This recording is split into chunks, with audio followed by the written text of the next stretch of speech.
Greetings, everyone, and welcome to another edition of the most powerful platform for truth, bar none, anywhere on God's green earth.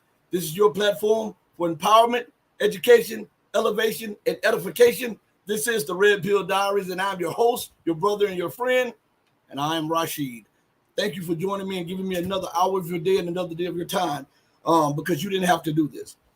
Could you just give me 1 second? I was answering Larry Johnson. Hold on 1 second.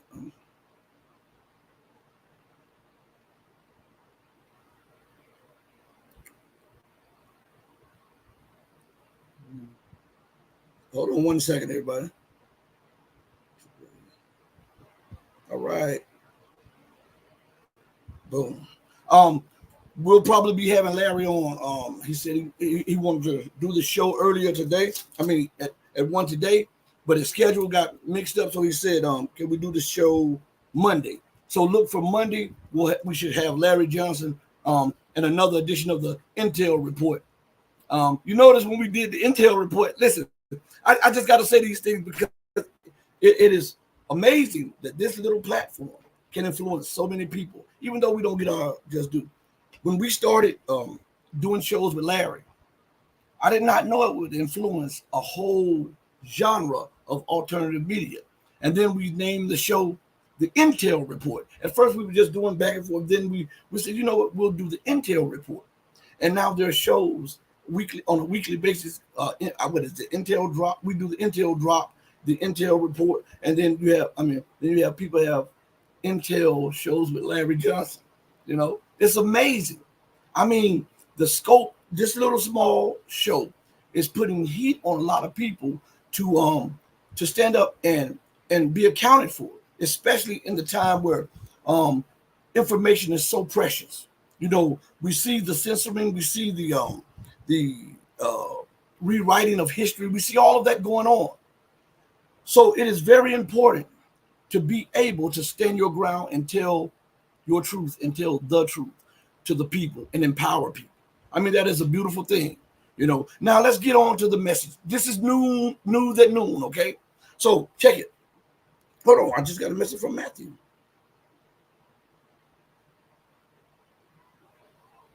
I will hit you back. Hold on, everybody. Let me respond.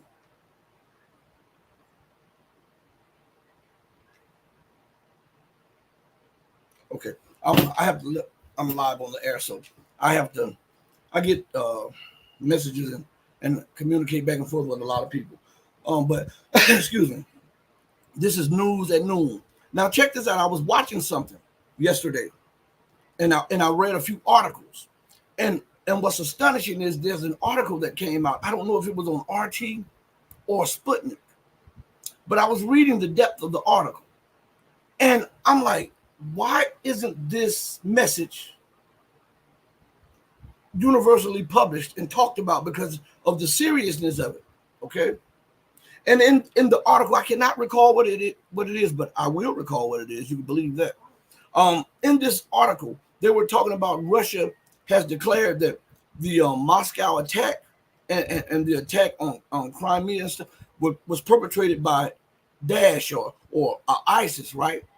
And they said with connections to the Ukrainian intelligence, right? But here's the kick of it. And it was directed by NATO nations. I'm going to say that again. And it was directed by NATO nations. Why did I say that this should be across the board front page news? Because let me give you an example, okay? Hold on 1 second. Demetrius looks scary. Hold on 1 second.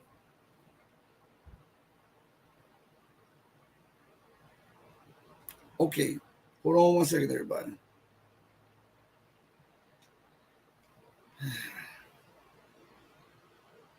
All right, I'm sorry, everybody, but life is real. You know what I mean? But again, and I can show you these. Well, no, I can't show you because these are private messages. But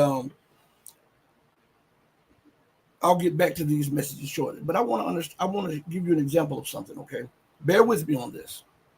If I arm, train, and finance and plan a robbery or a murder or a rape or a kidnapping, even though I may not be present on the ground when the robbery, the rape, the kidnapping, or any of that stuff goes on, when the police capture some of the suspects and they do their due diligence in finding out the cause of the rape, the capture, the torture, the robbery or the murder, when they do their due diligence and information comes out that, hey, this was plotted and planned by someone else, right?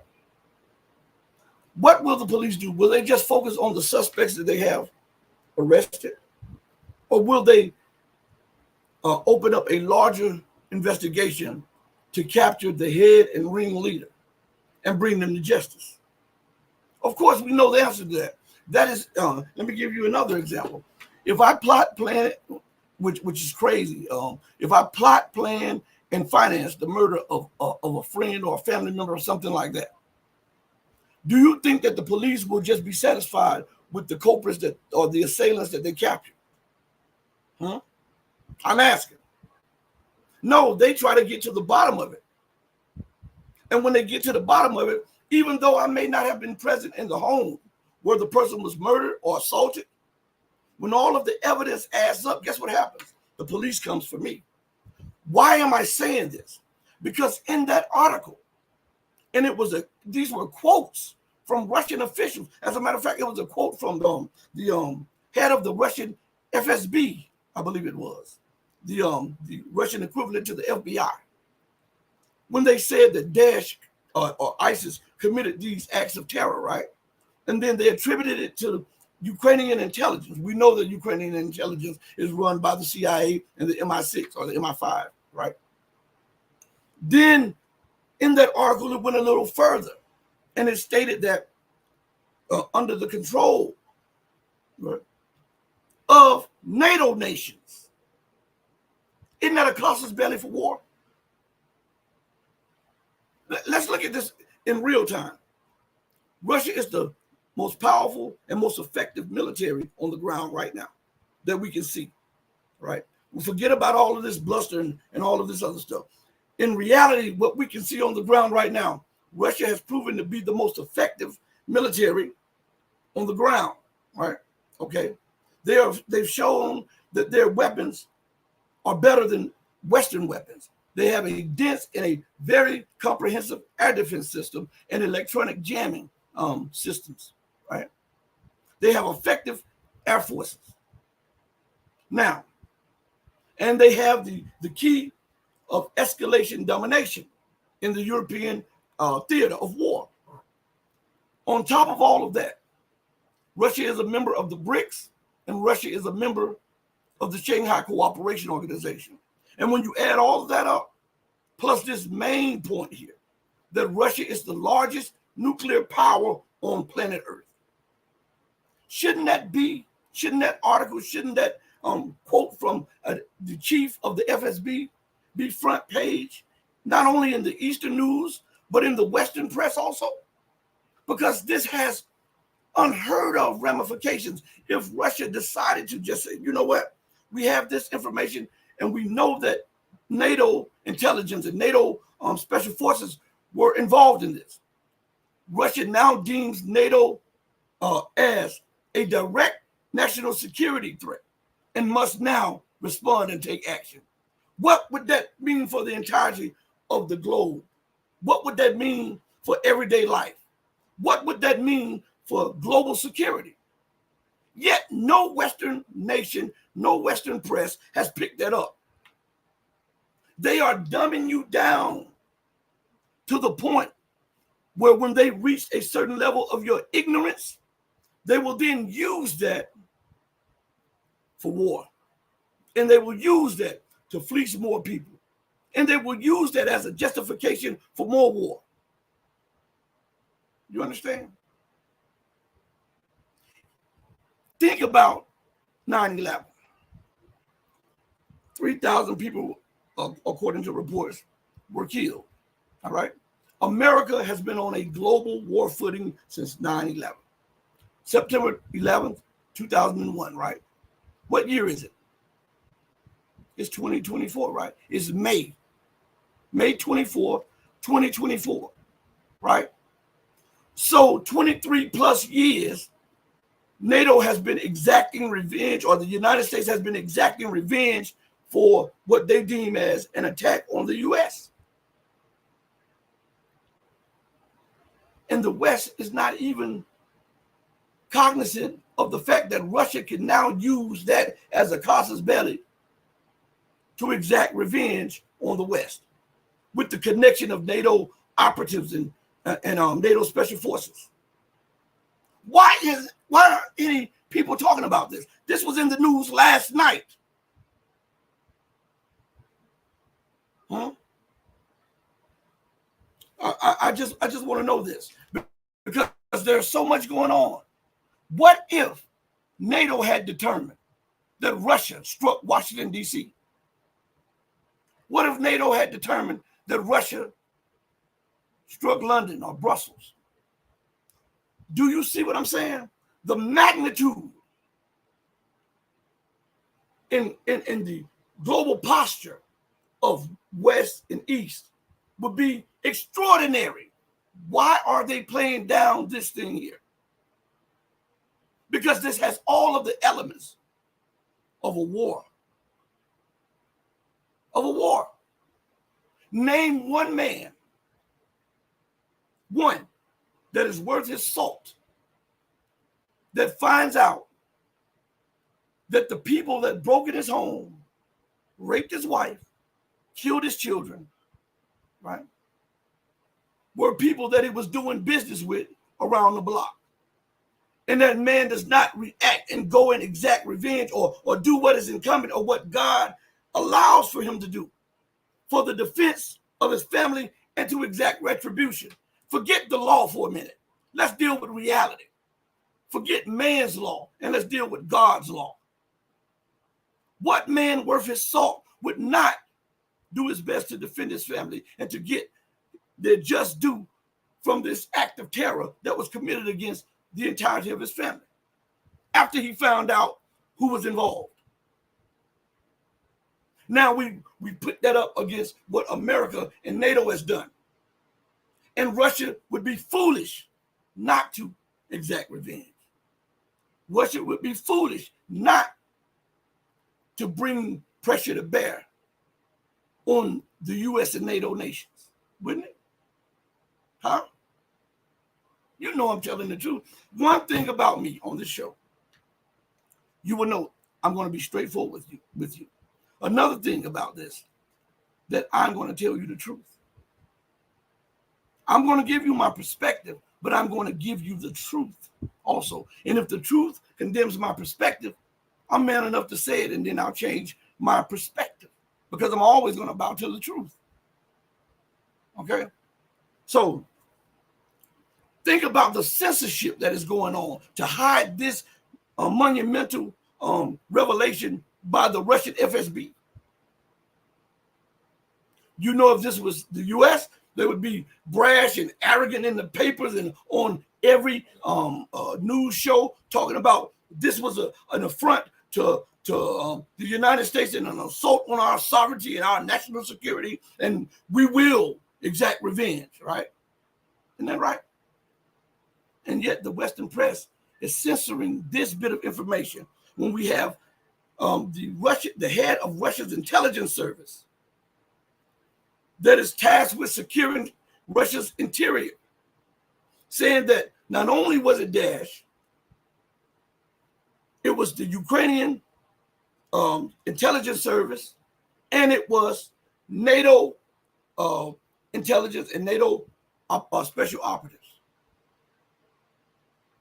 This is a casus belli for war. You understand what I'm saying? Nobody talks about it. But let's go into something. I want to pull up something for you guys. Give me a second, okay? Because I got to get back to it because I was pulling up something.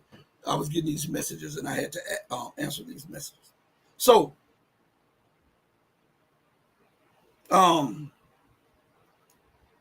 this is what is going on. There we are. Viktor Orban, the Prime Minister of Hungary, excuse me. This is what he said yesterday, but it's reported today also.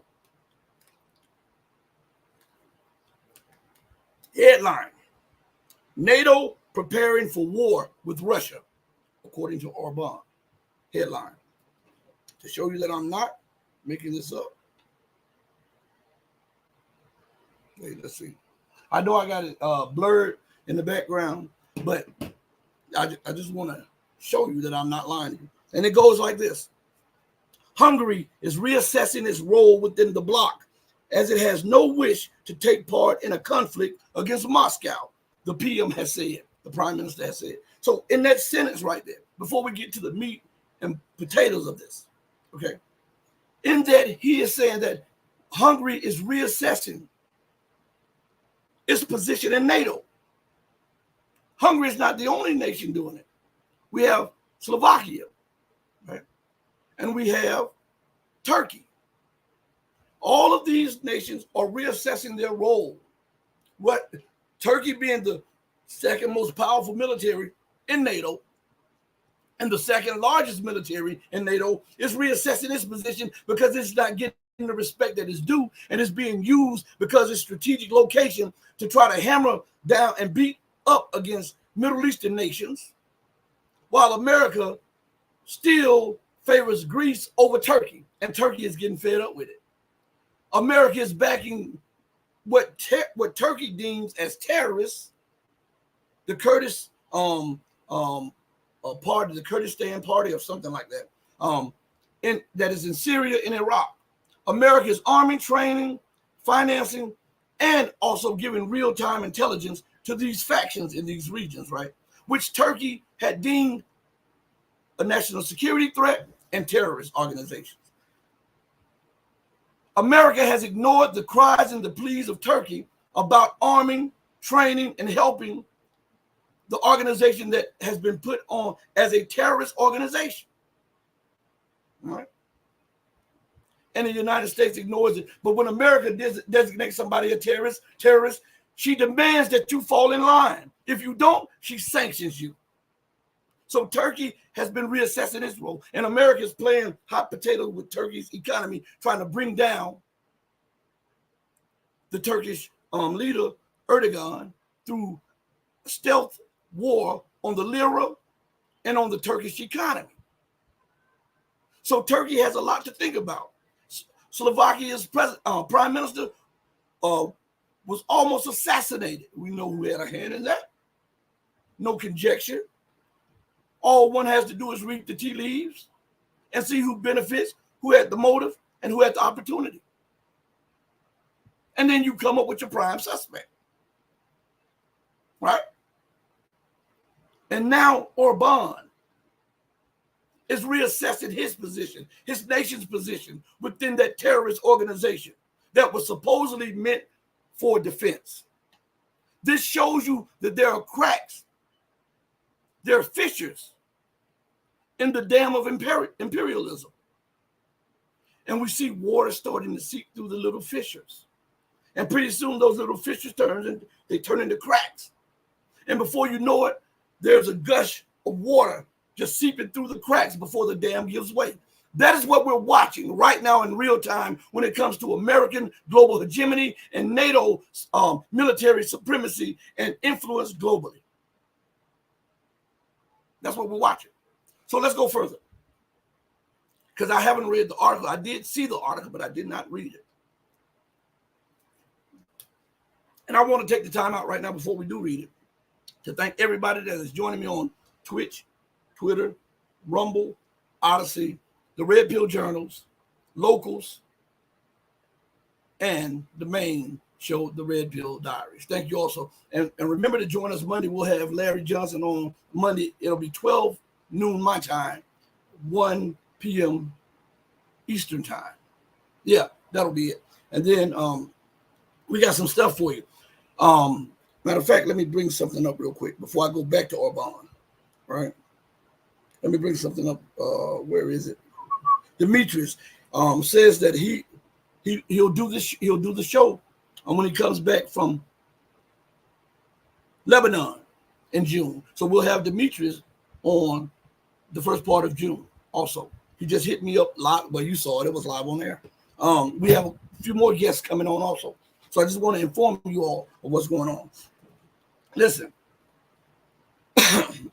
let's go back to Orban, okay? Where was it at? Let's go back to Orban. It's very important that we go back to Orban for a minute, if we can find it. Because, you know, if I get off of it, it'll disappear. Let's see. But I'll find it, though. I'll find it. Give me 1 second. Let me find it. I'll just put Hungary in the search engine. Hold on 1 second. All right, there we are. Found it. That quick. So let's go into the article a little bit.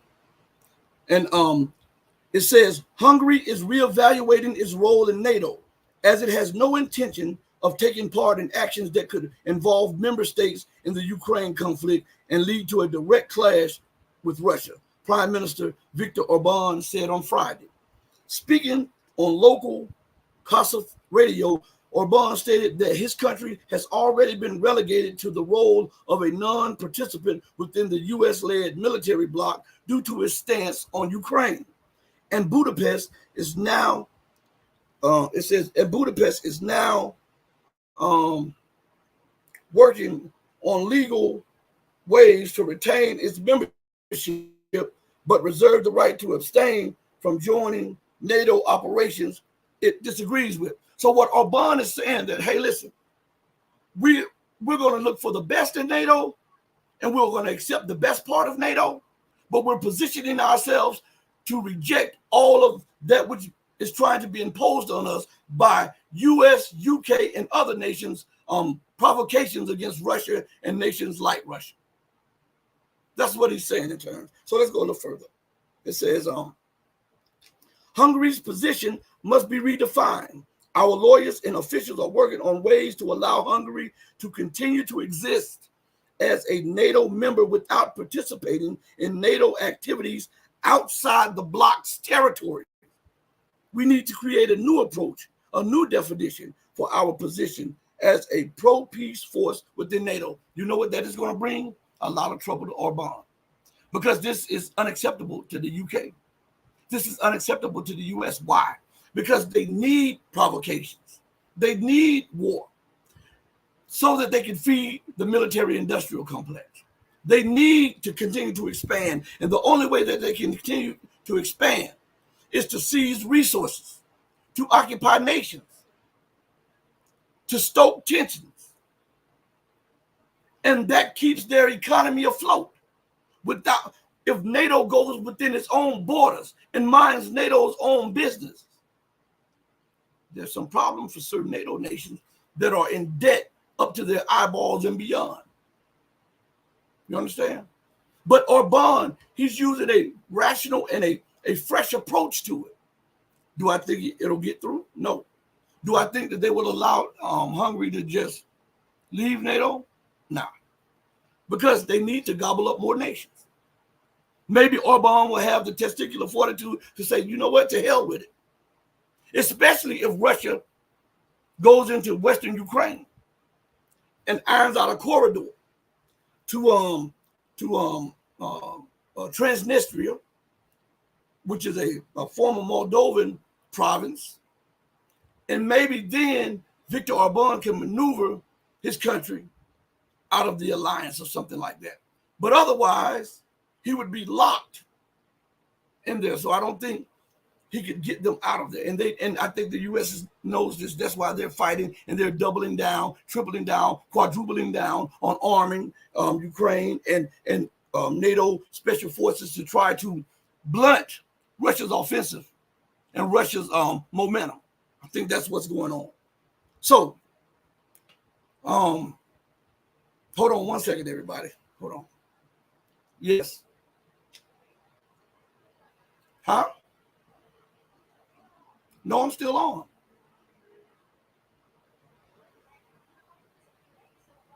Are you serious?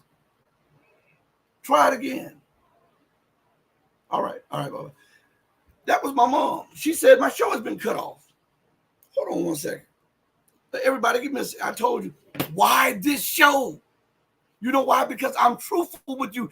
See, in America, the talk is this. If you lie, if you deceive, if you embellish, if you exploit, the doors of the society is open for you for success. But when you're straightforward, when you're blunt, when you're truthful, when you're honest, when you're sincere, all manner of obstacles are put in your way to prevent you from influencing others, connecting with others, and empowering others. So hold on one second, everybody. I want to see this. My mom said this. They kicked me off the air on her thing. So I'll go back and I'll see. Hold on. Give me 1 second. Hold on 1 second.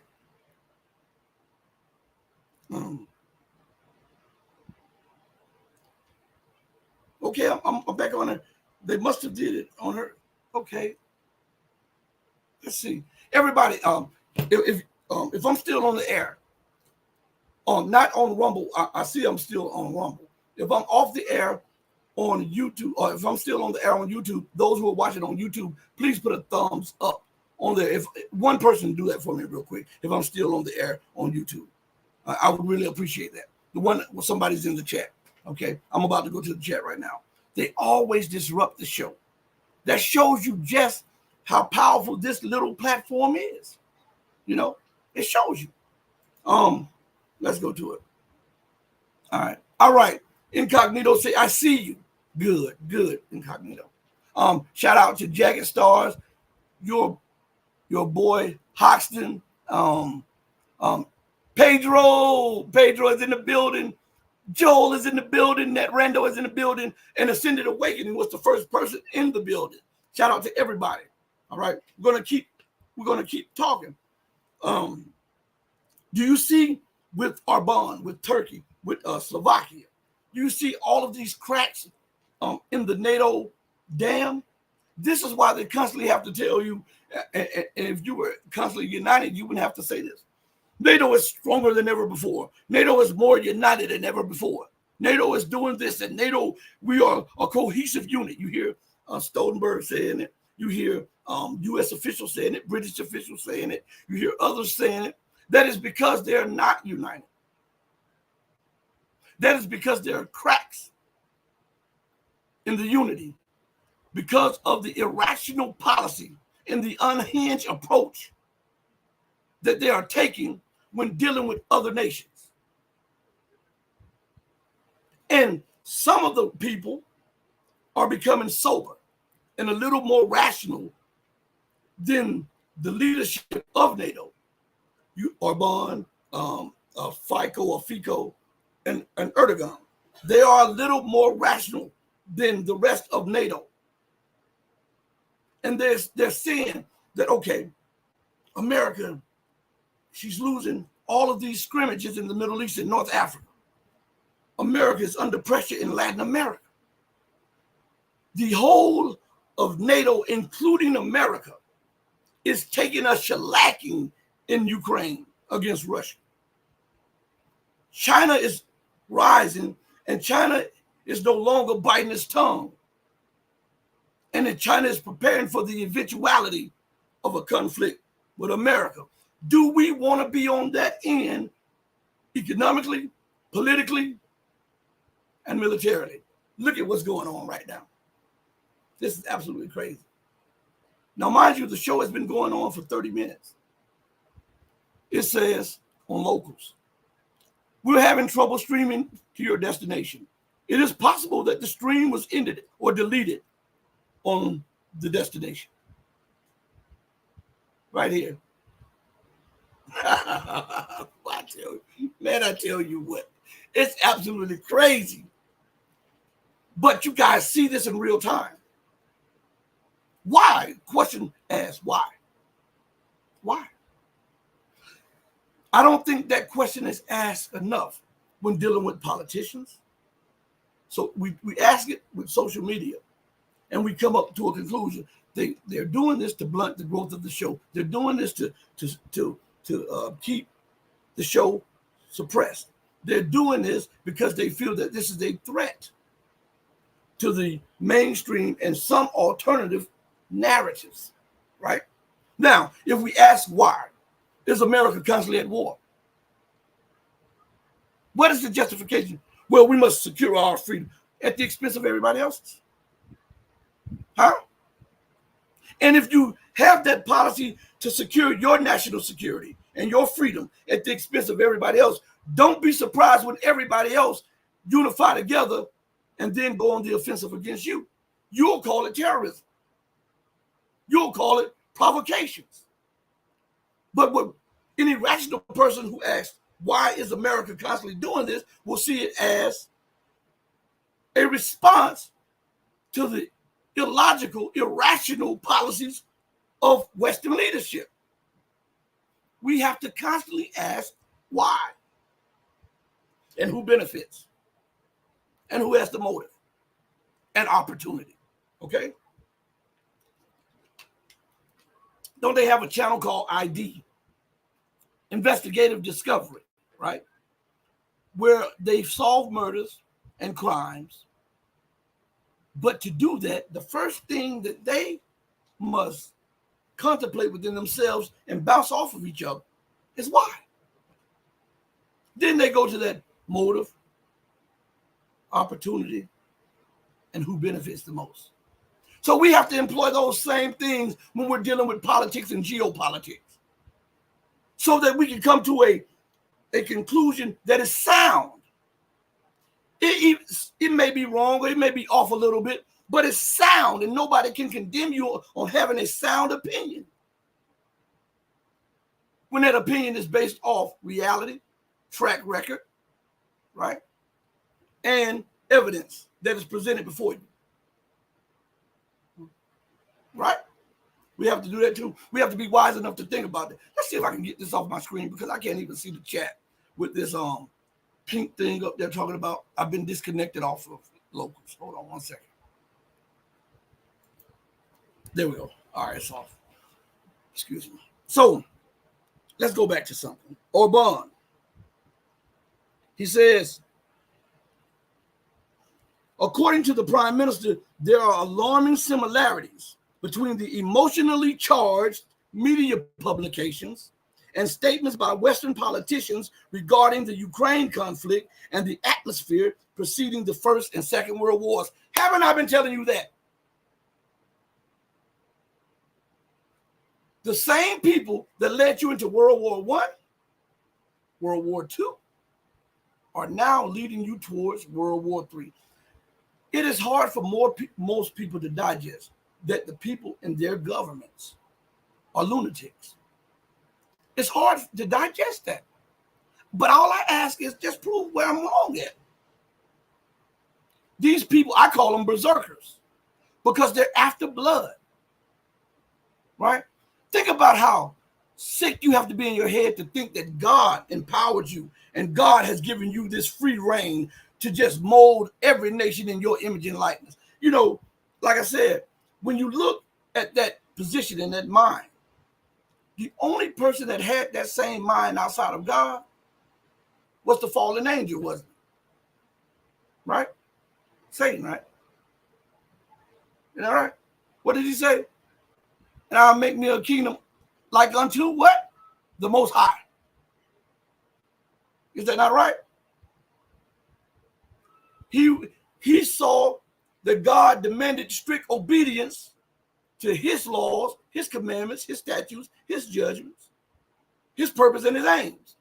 So what he did, he said, I'm going to make me a kingdom just like you.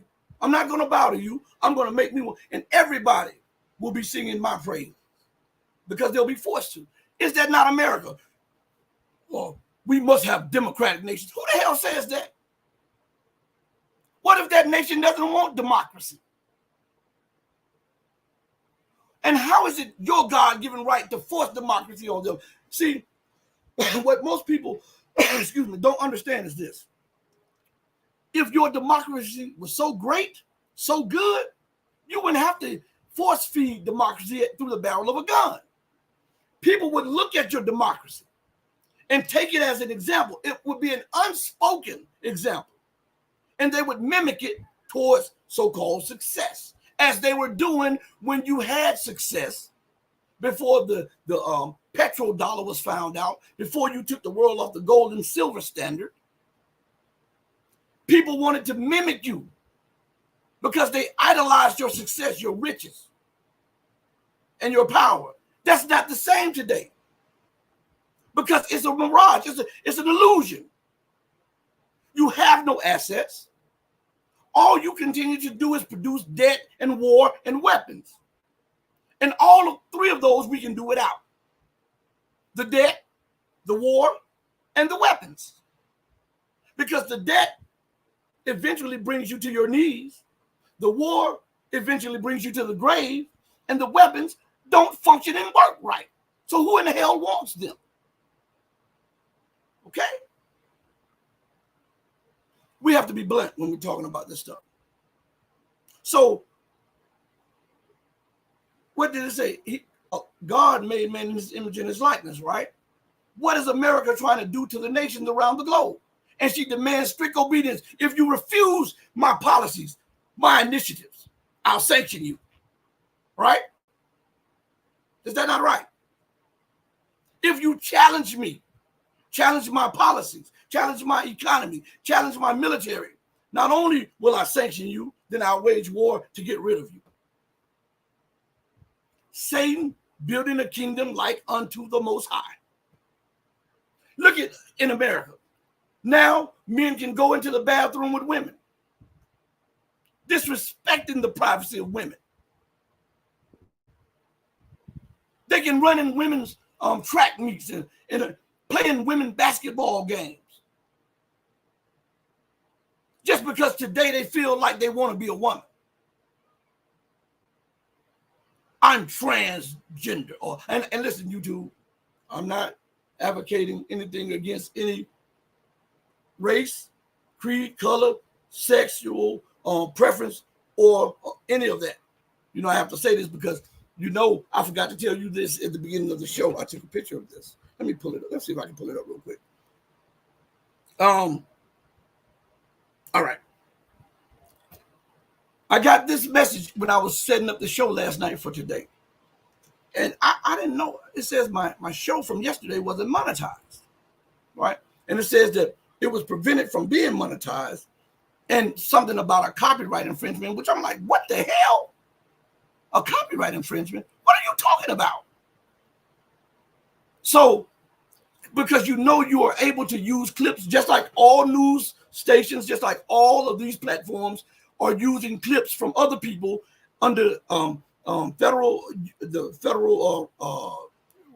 act to, you know, I forget. I got the thing on my show. I'll play it sometimes before I play the videos. And they're saying that not only it says copyright protected content found, right? Even though I've never used anybody's stuff without either their permission or without understanding that I can use these clips when I'm teaching or when I'm trying to show you an example or something like that. They know that, but they came after me. And this is what it says. Copyright protected content found. Your video can't be monetized and people in some countries can't watch it. That's what I got on my dashboard yesterday. After coming back from a involuntary vacation. I'm telling you, we stick it to them. They get mad about this. So they use all kind of tricks to come at me. Think about that. It has on the box. I wish I could show this to you. It has, let me see if I can make it bigger so that you can see. Even when it's blurred. I just want to see if I can. I want you to see this. Hopefully you can. Let's see. I know you can't, but that's the gist of it. On there, it has a triangle with a exclamation point in it, and then it has a $ with a line through it. And it says copyright protected content found. Your video cannot be monetized, and people in some countries can't watch it. And then I went in, I was like, some countries, what the hell? And then I realized I was talking about the situation in Gaza and occupied Palestine. I was talking about the suffering that is being put on the back of African and Middle Eastern, Latin American, and even European nations that don't fall in line with America's dictates. Then I realized, oh, that's why they did it. That's why they did it. Yeah. So I got that yesterday, and I wanted to talk to you guys about it, but it slipped my mind. And now that we're talking about Satan silencing alternative voices and moving to make everybody fall in line and accept his way of governance, his way. I want you to think about this before I go further. America is not even 300 years old, right? And yet, with a short culture and history, she's trying to dictate to cultures that's been in existence for thousands of years how to govern themselves. That's not a spit in the face to. That is like a 6-year-old child telling his grandpa what he should and shouldn't do. Now this guy's haven't even been out the city yet, and he's trying to dictate to his grandfather what he should do and how he should live and how he should move. That's what America is doing to the world. Civilizations that far predate America. And she's telling, no, you need a democracy. No, you need this. No, you need that. If you don't do this, we'll do that. That's not a spit in the face. That's not disrespecting your elders. But that's what America is doing. But we never look at that stuff like that because it seems like there's a block here where we can't relate to geopolitical and political things in our average everyday life, or vice versa. We can't relate our average everyday life to the political and geopolitical landscape. And that will be to your detriment. This is why I'm here. Because nobody talks like this. Nobody goes into this. Nobody challenges not just the government, but all challenges themselves and challenges everybody else. Do your homework. Don't be lazy. So nobody, not even me, not even I, can take advantage of you. Because if you put yourself in a position where you can be taken advantage of, 9 times out of 10, most people will take advantage of you. Because that is the way of society today. Transgenderism, genderism. If you don't agree with that, you're in the wrong. People throw up their sexuality. If you don't agree with it, you're wrong. You become anti this and anti that. This shows you how far the empire has fallen, right? No family values, none whatsoever, are being promoted. Now they're even introducing this stuff that you disagree with on the Disney Channel. I was watching the Disney Channel with my children the other day. We were watching some show, and they slid in this I won't say the thing because YouTube might get, but this genderism, you know what is a, let's put that prefix on that genderism and you'll know what I'm talking about. And this stuff about sexuality and not conforming to what we know as family standards on Disney. No, we're not watching this. No, find something else. But I'm outdated. All right. If that is the case, God is outdated too. Because all I'm doing is standing on principles. And I'm going to stand on those principles till you knock my legs from under me.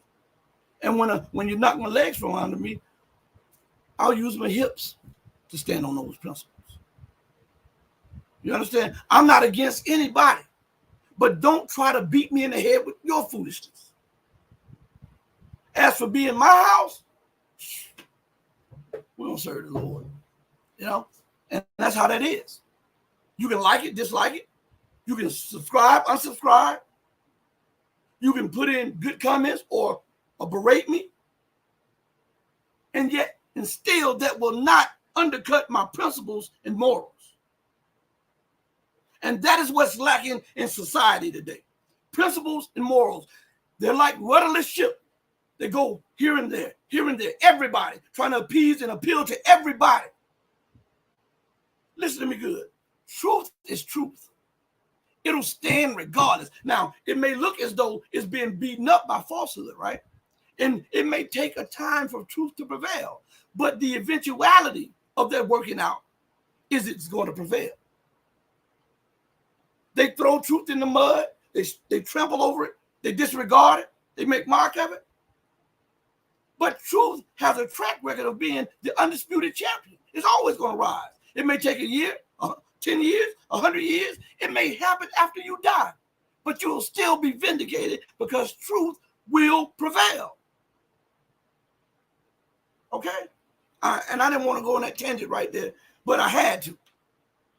Because, man, these guys need to, and pardon me, women, these guys need to go into the room, pull their pants down, look between their legs, and check themselves to see if they have testicular fortitude. Be a man, and don't back down from being a man. You understand? And when I say be a man, I'm talking about all the responsibilities that come with that. Don't compromise on truth. You can compromise in politics.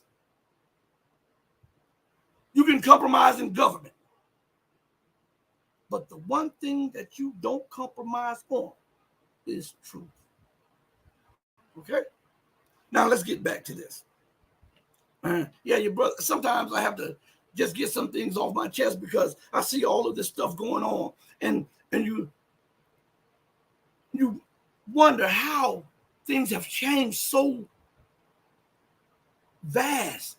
There's a change from when I was growing up in the 70s and stuff like that to today. To today. And these people today could not come up then. They don't have the skin. They don't have the testicular fortitude. They don't have the drive. They don't have the stamina. And they don't have the principles. So, excuse me. Let's go back to this. Arbonne says, and y'all, please forgive me of that. I don't apologize for it, but I'm just saying, sometimes I have to. This is therapeutic for me. Think about when you're hearing all this crap on the television all day long. When every time you go into a store, somebody has you see these people who are not supposed to have on certain clothing with those clothing on, right?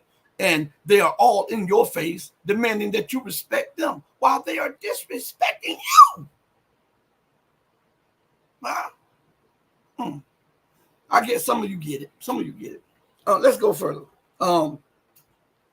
It says, according, and we're going to read that paragraph again that we read before to refresh the memories. According to the Prime Minister, there are alarming similarities between the emotional charged media publications and statements by Western politicians regarding the Ukraine conflict and the atmosphere preceding the First and Second World Wars. Now, this is what he says right here. Remember that paragraph that I just got done reading twice to you. And in actuality, I think I read it to you 3 or 4 times. But let's look at the following paragraph, okay? What is happening today in Brussels and Washington looks like warming up for a possible direct military conflict. We can safely call it the preparation of Europe's entry into the war. That's from Arbonne. Now, he's not just saying this to be saying this. He's a member of NATO. He's saying it because he has a hunch, because of his interaction and his administration's interaction with other administrations that are a part of NATO and how they're talking and how they see things. So he's telling you from an informed perspective of the mind of those who lead NATO. They want war. Why? Because they need war. Do you guys remember that clip I played with Let me see if I can pull this. I don't think I have it on my dashboard, but I do believe. Hold on 1 second, everybody. Let me see if I can pull something. Let's see, because I think I have it. Give me 1 second. Let's see if I can pull it up. Video file. I think that's how we do it. Video file. Everybody, give me a second. So, and I got to go through these videos. Hold on 1 second. Found it. Right there. I'm going to play this again for you all, if they allow it. All right? It should be coming up. For you and I, and for any ordinary person and ordinary business in the country, and, I'm not in the United States, but, the same principle applies everywhere. We could get along really well, trade with one another, because there's stuff I would like to buy from American businesses, and there is stuff that American people would like to buy from, France, Croatia, China, wherever. And in that case, we could simply live in peace and trade with each other. And, if somebody spent too much and produced too little, their currency would get punished, their credit rating would get punished, exporting countries would be hesitant to, export their goods to them because they would worry about getting paid and so forth. And then that country would have to maybe tighten the belt and improve their production or reduce their imports, and basic economic policy. The problem is that what you and I think about these things and the way you and I would deal with these problems is not the same when it comes to the imperial factions, which are basically the very narrow networks of powers that are clustered around the global banking cartel and the mega corporations that have grown up around them. Now, banking and empire usually go together. Pause right there. That point right there. Banking and empire usually goes together. What is America trying to do to maintain her empire? She's using sanctions against Russia, against China, against Iran, against everybody that she thinks that can challenge her either economically, politically, or militarily. She is using her banking arm to exact revenge on these nations that are rising. Now, we're going to go further in this video because I'm telling you, as I was saying before, America continues to go to war. NATO continues to go to war. It is something that they must do. A lot of people don't understand that, but they have to. Gregory Mannarino told me personally that the system is made in such a way that America and NATO has to continually inflate. That means they have to continually take on debt. And by this is why they are continually adding military bases and overthrowing governments, because they need more resources. They need to continue to expand the beast. And he said, if that stops, boom goes the dynamite.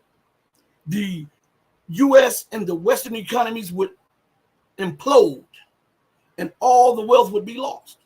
Gregory Mannarino told me that. So, and I believe he even said it on one of the shows we had together. I think I did 2 or 3 shows with Greg. But he and I talked behind closed doors. And he told me that. So listen what Craner says about, and you notice some of the guests I have now, they're starting to get a lot of coverage. Because they make excellent points on here, because I'm going to ask the questions that need to be asked. Listen to what he has to say about the NATO and U.S. position and economically and on the war scenario. Particularly the kind of banking and the kind of monetary system that we have in place today. And I'll try to explain in as simple terms as I can think of it. Basically, today's monetary system is, we have fiat currencies backed by nothing other than, trust and confidence. And we have fractional reserve banking, okay? all the money that goes into circulation represents debt. If there were no debt in the system, there would be no money in the system, zero, not a single dollar. And so for any money to be in circulation, somebody has to go into debt.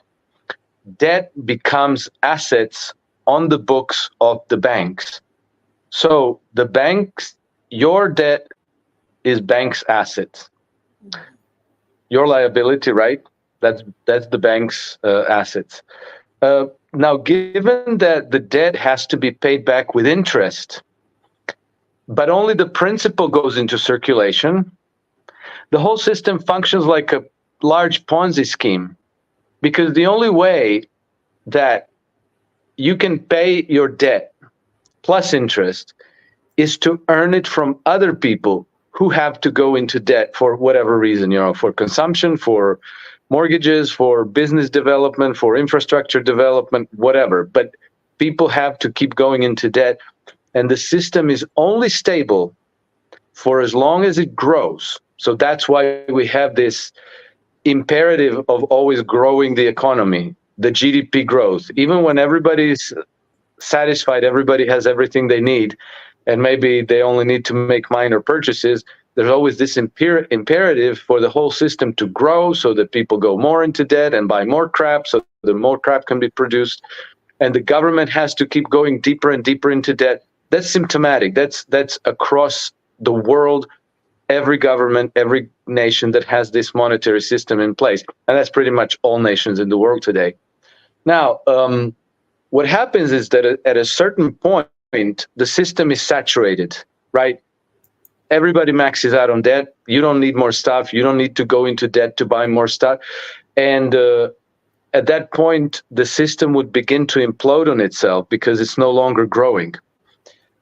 And at that point, what you need is to expand basically by taking other nations' resources as collateral. Because remember also, you can only grow the credit cycle for as long as you can keep adding healthy money, good collateral into the system.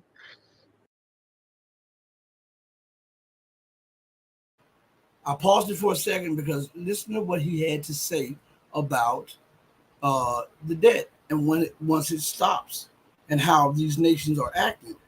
Just listen. Let me rewind it just a little bit and listen to him closely. Basically, by taking other nations' resources as collateral. Because remember also, you can only grow the credit cycle for as long as you can keep adding healthy money, good collateral into the system. And once everybody's maxed out domestically, there's no further collateral that can be added to keep the system going. Or, maybe it's not enough, maybe it's too marginal. And at that point, if the Middle Eastern countries have plenty of oil, well, why not turn that oil into our collateral, and then our corporations can get into debt with our banks against that oil as collateral. Ditto for GMO crops. Ditto for gold mines, silver mines, coffee, cocoa plantations everywhere. So this banking system creates an incentive for nations that embrace it to become empires. Now, it's not a given that it has to be military expansionism, because in other nations, for example, I grew up in the communist Yugoslavia, same money system, same thing. The government was spending on big monuments, giving people high salaries, employing everybody. And the effect was the same. The system was unsustainable. But in the West, particularly Great Britain and the United States, the system has tended to go towards military interventionism and the expansion of empire. And this is what United States has adopted from its predecessor, which is the British Empire, which, once it began to collapse at the turn of last century, at the turn of the 20th century, 100 years ago or so, the British establishment simply decided to transfer its seat of power to Washington and New York to infiltrate and co-opt the democratic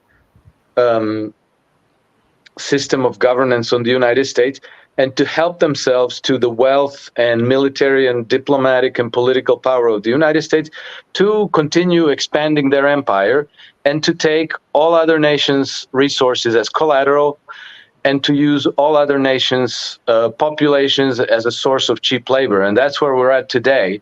So that's why for them, this logic of let's all get along and trade with each other, for them that doesn't work. They want other nations' collateral so that their money system can keep from imploding. You hear that? They want that to keep their money system from imploding. Now, why do I still have this up on the screen? Because I might want to come back to that in just a second. Let me take it off the screen 1 second, and I probably will bring it back up.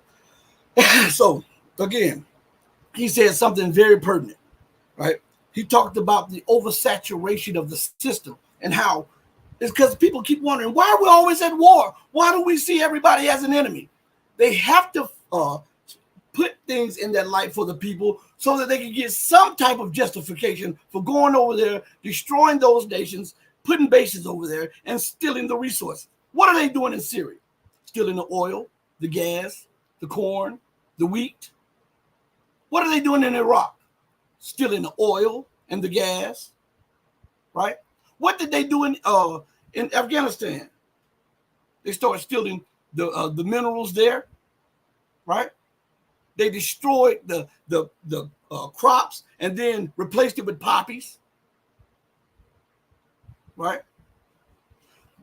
That's why they're consuming. That's why they continue to draw other nations into NATO. That's why it's imperative that America and Britain continues. You heard what he said, that at the turn of the 20th century, as Britain was falling, this is what I continue to tell you all. Britain just didn't fall. They put operatives in the United States to co-opt the United States. And people think that it is all the United States. It is the United States and the UK. They're one in the flipping same. They're one in the same. Has America, I asked this question, has America willfully and willingly allowed her former subjects independence? No. So what makes you think that Britain did? I'm asking. These are things that we have to analyze. These are things that we have to look at. And that's why he put those two together. Britain and the United States, or the UK and the United States, because they're one and the same. Because their livelihood, their prosperity, their wealth exists off the misery of others. That's what parasites are. If you get a leech or you get something, guess what they do? To sustain their lives, they latch a hold to a host body and sucks the lifeblood out of the host body to maintain their livelihood. That's why there are bases everywhere. That's why America is in every waterway. That's why the UK is in every war with America, because they need this. Because once the system stops expanding, it implodes. Gregory told me that. And now you hear Craner saying the exact same thing. So let's go into definitions, because without definitions, you really do not get a deep and thorough understanding of what he is trying to convey to you. Excuse me. So he called this thing a Ponzi scheme, and he talked about it being saturated with debt. According to the dictionary, the word saturate is adjective, right? Saturation comes from the word saturated, and it says, holding as much water or moisture as can be absorbed, thoroughly soaked, soaking wet. So what we grasp from this definition of saturated, when we start looking at what he said, he's saying that the system is saturated with debt. It is soaked with debt. It is soaking wet and dripping with debt. So in order for it to continue, it must expand and consume others. right? And then when we look at that, we see that is why NATO took in 2 more nations. You understand? They have to continue to gobble up, or it doesn't work. Then he goes on and he says this, that the system he says the entire system is a Ponzi scheme. And this is what comes up when you put up Ponzi scheme definition, or Ponzi scheme mean, by Webster's dictionary. It says, Ponzi scheme is a noun. It is an investment swindle in which early investors are paid with sums obtained from later ones in order to create the illusion of profitability. The illusion. You know what an illusion is? An illusion is something that is not real. It may seem real, but it is not real. That's why America was threatened when Japan rose. Even though they had a control rise under America's thumb, America became frustrated because Japan had got to the point where it was the number 2 economy in the world, and it was about to outstrip the U.S. So the U.S. sabotaged its colony and destroyed its economic muscle. And Japan has been paying the price ever since then with so much debt. They are trying to they thought that they could manage the communist China. They thought that they could manage communist China's rise. But China is not a colony. China is an independent nation. And China was having none of that. And so this is why you see them now sanctioning, they are targeting sanctioning. What I mean by that, they are specifically targeting certain parts of the Chinese economy that are strategic to the Chinese, that are beneficial to China's growth, and that are absolutely needed for China to pull ahead in the future. They are strategically targeting those areas of China's economy, and they're forcing other nations to get on board or else face sanctions or America military might. What do you think? That's what parasites do, right? When a mosquito latches onto you, the mosquito doesn't care that it bites you. The mosquito doesn't care that it puts its pincer in you and siphons off the blood and that you hurt. You might say, ouch. Oh, the mosquito doesn't care. Why? Because the mosquito sees you as food. It sees you as something that can prolong its own life by extracting your life's blood and then it consuming it so that it can continue to live. That's what America, that's why they have no hard feelings about destroying Libya. That's why they don't care about the death and destruction that they left in Chad and Mali. That's why they don't care about how they overthrew democratically elected governments in Latin America. That's why they don't care about the cannon fodder. That's what they look at Ukrainians as, that they're using against Russia. They claim on one hand that they are about loving Ukraine, and yet they're sitting generations to die because America needs to expand. This is the imperative to expand. And if you are a tool, I'll use you. Because my ultimate goal is expanding.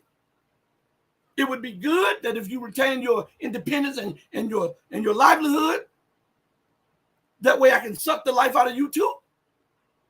But it's also okay if you can weaken the one nation that can send me to oblivion so that I can continue to expand. You understand? And you don't think these people are sociopaths? You don't think these people are crazy as hell? They are playing with human lives. They put profit above all things.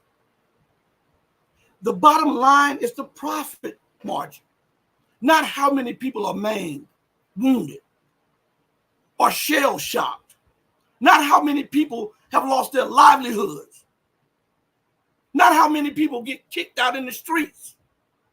When there are an infinite amount of buildings across the United States that just stand empty until they become dilapidated. They will refuse to let people inhabit those buildings and let them stay on the street, then complain about homeless crisis on the street. They are so selfish that they would tear down a 5 or 10-story building instead of housing the homeless in that city.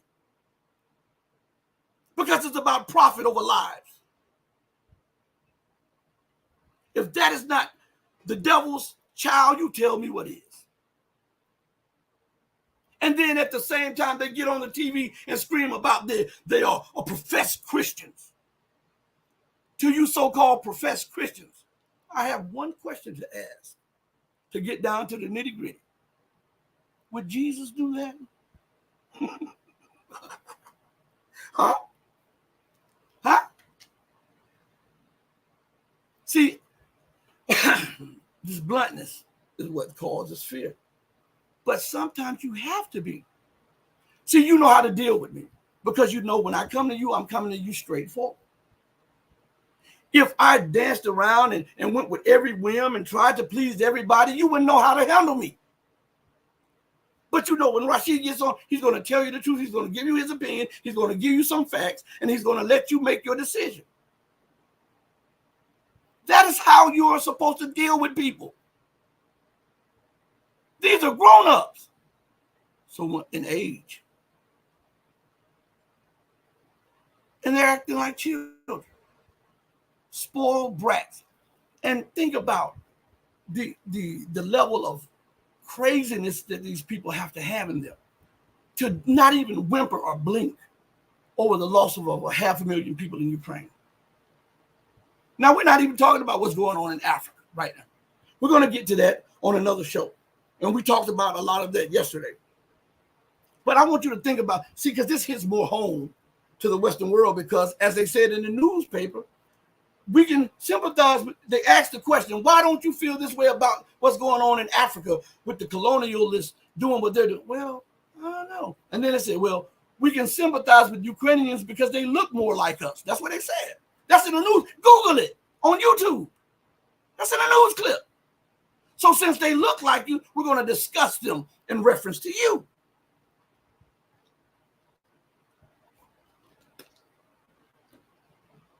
Now, what is your excuse? You got excuses for why you didn't stop the slaughter in Africa, in Latin America. Why you didn't stop the opium wars in Asia. What is your excuse for sending over 500,000 people who, as you say, look like you to the rumper room, sending them to the grave? Huh? And another 500,000 to 1 million wounded, maimed. And think about this. This is not just affecting them. They have children, wives, husbands, parents, grandparents, uncles, aunts, nieces, grandchildren, nephews.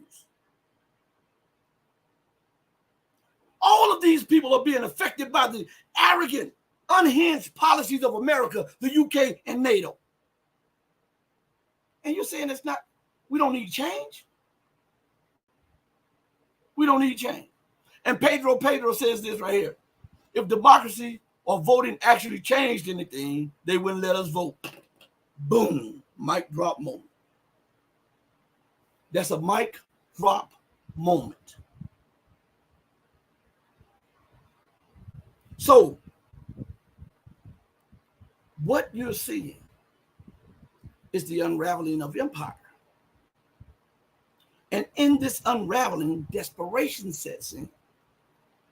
With that desperation, what America and the UK, who have ruled together and in succession of each other for roughly 200 years, is panic among the elite. So what they're doing is throwing things up against the wall, anything, to see if it sticks. And they're ignoring rational and sound judgment because they have been inebriated on the order of God. Then the book said that they would feed them derision. God said those who delighted in making war, he would destroy. And he would feed them their own blood as if it was sweet wine, right? He would hit them with derision, right? That's why they're not making sound policy statements, sound policy moves, because they have been inculcated with derision.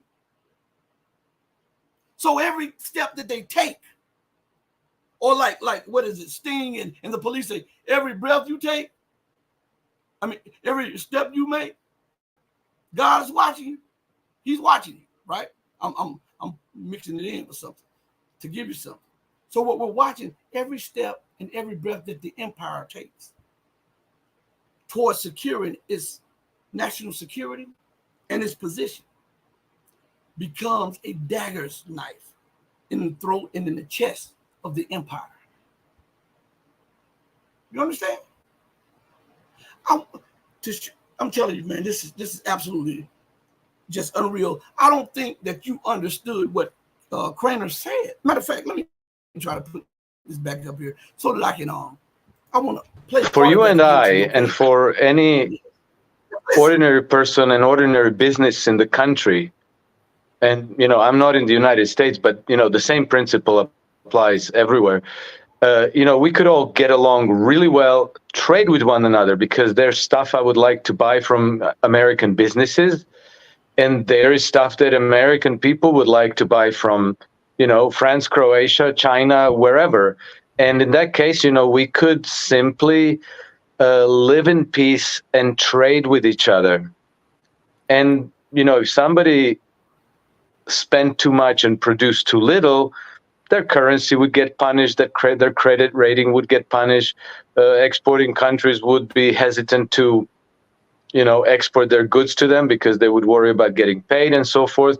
And then that country would have to maybe tighten the belt and improve their production or reduce their imports and basic economic policy. The problem is that what you and I think about these things and the way you and I would deal with these problems is not the same when it comes to the imperial factions, which are basically the very narrow networks of powers that are clustered around the global banking cartel and the mega corporations that have grown up around them. Now, banking and empire usually go together, particularly the kind of banking and the kind of monetary system that we have in place today. And I'll try to explain in as simple terms as I can think of it. Basically, today's monetary system is, we have fiat currencies backed by nothing other than, trust and confidence. And we have fractional reserve banking, okay? All the money that goes into circulation represents debt. If there were no debt in the system, there would be no money in the system, zero, not a single dollar. And so for any money to be in circulation, somebody has to go into debt. Debt becomes assets on the books of the banks. So the banks, your debt is banks' assets. Your liability, right? That's the bank's assets. Now, given that the debt has to be paid back with interest, but only the principal goes into circulation, the whole system functions like a large Ponzi scheme. Because the only way that you can pay your debt plus interest is to earn it from other people who have to go into debt for whatever reason, for consumption, for mortgages, for business development, for infrastructure development, whatever. But people have to keep going into debt, and the system is only stable for as long as it grows. So that's why we have this imperative of always growing the economy, the GDP growth. Even when everybody's satisfied, everybody has everything they need, and maybe they only need to make minor purchases, there's always this imperative for the whole system to grow so that people go more into debt and buy more crap so that more crap can be produced. And the government has to keep going deeper and deeper into debt. That's symptomatic. That's across the world, every government, every nation that has this monetary system in place. And that's pretty much all nations in the world today. Now, what happens is that at a certain point, the system is saturated, right? Everybody maxes out on debt. You don't need more stuff. You don't need to go into debt to buy more stuff. And at that point, the system would begin to implode on itself because it's no longer growing. And at that point, what you need is to expand basically by taking other nations' resources as collateral. Because remember also, you can only grow the credit cycle for as long as you can keep adding healthy money, good collateral into the system. And once everybody's maxed out domestically, there's no further collateral that can be added to keep the system going. Or, maybe it's not enough, maybe it's too marginal. And at that point, if the Middle Eastern countries have plenty of oil, well, why not turn that oil into our collateral, and then our corporations can get into debt with our banks against that oil as collateral. Ditto for GMO crops, ditto for gold mines, silver mines, coffee, cocoa plantations everywhere. So this banking system creates an incentive for nations that embrace it to become empires. Now,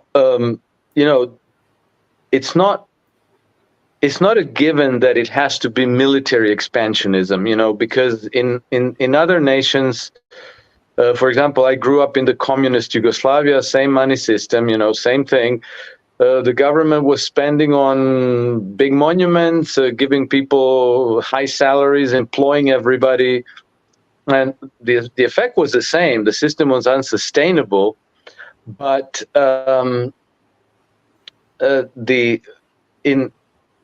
the West, particularly Great Britain and the United States, the system has tended to go towards military interventionism and the expansion of empire.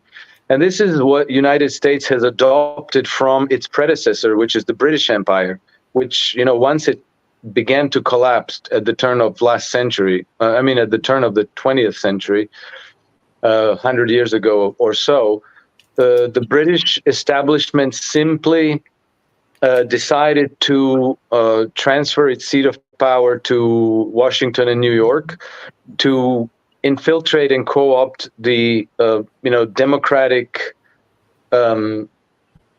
system of governance on the United States, and to help themselves to the wealth and military and diplomatic and political power of the United States to continue expanding their empire, and to take all other nations' resources as collateral, and to use all other nations' populations as a source of cheap labor. And that's where we're at today. So that's why for them, this logic of let's all get along and trade with each other, for them that doesn't work. They want other nations' collateral so that their money system can keep from imploding. And see, that's why I constantly tell you all that it is the New York stock exchange that's tied to the London, not the other way around. It is the gold exchange in America that is tied to the London gold exchange, not the other way around. He who controls the money controls what? Policy, right? So, again, he is giving you information. That's why there's a need now. That's why the people are crying out now for something new, a new system. As a matter of fact, let me play this one clip, and we're going to bring it to a close afterwards. This is about how people want a new world system, okay? China is the world's largest industrial economy, in my view, and Iran, which has been under sanctions, but still China treats Iran as an equal. And this is very, very important today. On the global dimension, as your guest said, that we have a unilateral system which has doomed humanity to failure. It has doomed itself economically, socially, and culturally to failure. And there's need for a new system in the world where nations are treated equally, but also can cooperate for mutual benefit, as the Chinese say, a community of a shared future for all mankind, where you have a new system. I mean, there's a fact that the economic power in the world has shifted to the east, with China at its core. And the going east is no longer a matter of taste, it's a necessity for many nations. But this does not mean that we should have a new Cold War or a new split world, but that the West should learn the lessons of the past 30 years of wars and interventions and destruction, and how China has managed through the Belt and Road Initiative, through this friendly relationship with other nations, to build a completely new system. So we see that there's an imperative for nations to move outside the dollar and the pound and the euro system, right? That's why the war is happening, because America needs more victims. The British need more victims. NATO needs more victims. So they are now realizing that everything is changing. So they're putting in everything that they have to try to prevent this change to a new world, because they don't benefit as much in the new world, because they don't control the levels of power, wealth, or hold the reins of economy or military power. And this is what has them in a crawl right now. That's why they're fighting. Listen, thank you all for joining me on the most powerful platform for truth, bar none, anywhere on God Green's earth. This is the platform for empowerment, education, and elevation. This is your platform for truth. This is the Red Pill Diaries, and I'm your host, your brother, and your friend. And I would like to thank each and every one of you for giving me an hour and a half of your day. That means everything to me. From the bottom of my heart to the tip of my soul, I want to say thank you. And I love each and every one of you who loves truth. But the love that I have for you will always pale in comparison to the love that the divine supreme being has for you. Until we next speak again, stay strong, stay true. Hey, hit the like button too and share. But above all things, stay righteous. Hey, mama, look at me. Your baby boy loves you more than life.